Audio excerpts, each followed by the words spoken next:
And if you tell every maester in the Citadel to search every word of every faded scroll about the Long Night, they may find something that lets us defeat the army of the dead for good. Yo, what up guys, it's Kev. I stumbled on something in the books that has completely changed my view of the endgame for Game of Thrones, and I found support for this in the Hardhome scene. The thing is, in order to explain it best, I want to use a couple images from Vox.com. They got images that show very clearly what a page from one of the books at the Citadel says. It's from Season 7, so the theory that I'm going to present is not confirmed, but I had to put spoiler in the title because these images tell us something very useful. When we combine that data with two things people are overlooking, one from the books and one from the show, we can make a pretty good guess at the Night King's endgame. So I'm not positive, this isn't actual leak, but I'm pretty confident in this theory, very confident. So if you'd rather be surprised by how Game of Thrones ends, I'll give you a few seconds to close out. And the snows fall and the white winds blow. The lone wolf dies, but the pack survives. Okay, over the last couple of seasons, we have found out the truth about various mysteries. Things like, why did Hodor say hold the door? And where can they find more Dragonglass? In the Series 7 premiere, Sam found out that Dragonstone is built on a mountain of Dragonglass. Stannis had actually told him this in Season 5. I'm told you killed a White Walker. I did, Your Grace. How? With a dagger made of dragonglass. Dragonglass? What the maesters call You obsidian. know what it is. We have it in Dragonstone. Stannis told me, but I didn't think this is important. Sam's gotta pay better attention. Keep reading, someone will tell me. But there's another huge mystery that comes from the pages in this book, as well as a page in Maester Pylos' book on diseases. I don't know if they're the same book. If you look at the page on the left, we see the word cure. This is old news. Everyone talked about this during Season 7, so Dragonglass can be used for healing. The question is, what type of healing? Most people assume that this foreshadowed the cure to Jorah's grayscale. In the next episode, Sam cured Jorah's grayscale. It seemed like the case was closed. Dragonglass cures grayscale. But no, it does not. The mystery is not solved. If we look on Sam's table, there was no Dragonglass there. And if we look at the ingredients for the ointment, it does not mention Dragonglass, just pine resin, green bark of elder twigs, white beeswax, and olive oil. So basically, the cure is you freaking cut off the grayscale, and then you apply an ointment to heal the exposed skin beneath. Nothing magical, no Dragonglass. So that means we still do not know what the Dragonglass cures, and more importantly, it means that Dragonglass is going to be used to cure something else.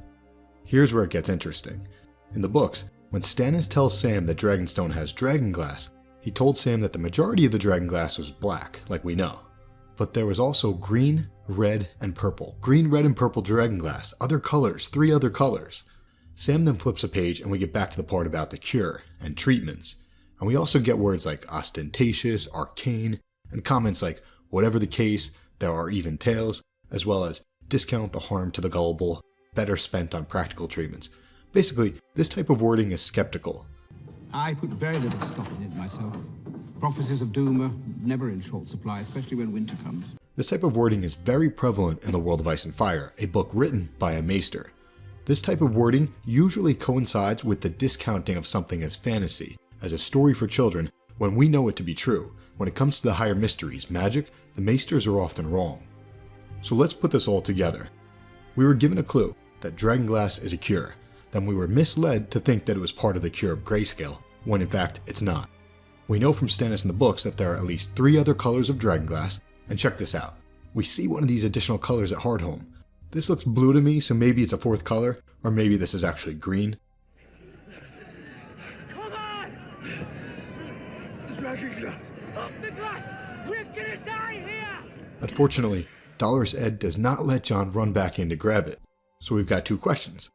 What do the other Dragonglass colors do, and where can they find some? My guess is that they will reverse the spell that was put on the Night King, and they can find other colors in the caves at Dragonstone, just like Stannis said. Well, this is it. All we'll ever need. So they probably already have other colors of Dragonglass, we just have not been shown it yet on the show. How will it work? I don't know. Maybe all the colors do different things. Maybe black brings out the vengeful side and Benjen was shoved with green, which brings out the peaceful side, something like that.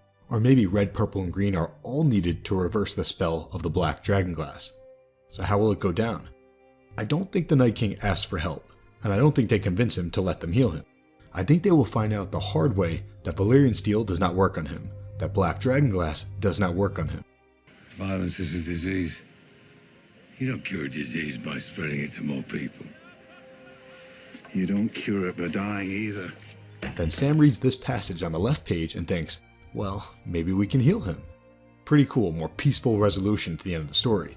So they risk their lives to do it because it's the only way to stop him. Basically, they heal him not because they suddenly love him or they see his side, but because they have no other choice. He's unstoppable. To play devil's advocate, I think he is the last hero of history and lore. I think the stories passed down are lies. Lies about the 13th Lord Commander, and lies about the last hero being a willing participant. He was a victim. Why is he attacking now? Magic has gotten very strong, and just like almost every other character of the story at this point, he's a broken man. What will happen? Will he live? I don't know. I think he might die. Right now, he's been living an eternal life. Maybe he looks at that eternal life as eternal torture, since his true life was stolen from him. So maybe they give him the gift of death, through an act of healing. If you like this video, hit subscribe. I've got a few videos already made over on Patreon, and we'll make them public soon. There's also going to be a follow-up video on this topic. We'll explain the theory about the biggest lie in more detail. The lie about the Night's King. As a teaser, remember this cave painting. The Night King has a goatee. Do you really think that the Night King changes his facial hair? I don't. This guy was the first White Walker. The one that Bran saw Leaf create was probably not the first. That's the Night King. But yeah, that video is coming soon. Hit subscribe.